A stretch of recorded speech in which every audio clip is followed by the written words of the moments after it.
Ikaw ang binibini na ninanais ko. Wow! Oh my God! Ayaw, di ba? Oh guys, narito na po guys si Manong. Oh, anong isda natin ngayon, Manong? Sari-sari. Sari-sari lang po. Buti nakahanap si Manong ng isda. Anong isda yan? Wow. Ayan po. Wow! Anong pangalan yan, Manong? Marapati po. Marapati. Ayan po, may maliit at meron ding malalaki. Wow. Ayan Pwede po. 260. Ayan po. Ito ang bus. Anong meron dyan? Ayan po, may pre-ilim. Ayan po, sariwang-sariwa. Kumikinang-kinang lahat. Bili na po mga suki.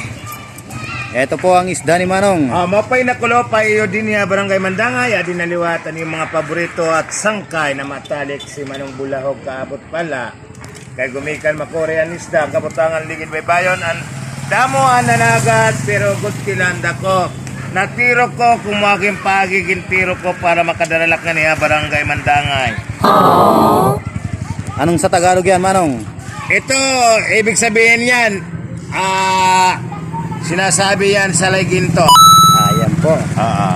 Salay ginto. Sa kabila.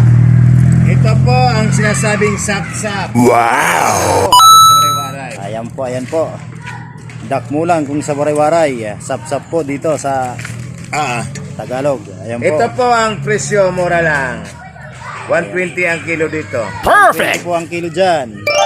Dito 200 pero ito na lang. 200 dyan pero yan na lang po nasa plato. Sa kabila. Wow! 260 ang kilo dyan 260 ang dito sa malalaki. Murang-mura na po yan. Bili na po mga suki. 120 po ang kilo dyan. Ayan na po. Bili na po mga suki. Nagsisipaglapit na po ang mga marites. What? Ayan po. Ayaw, di ma.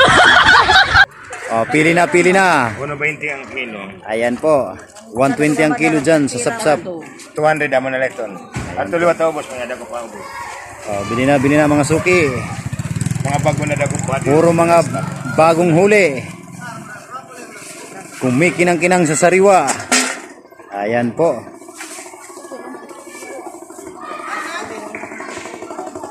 Bili na po mga suki.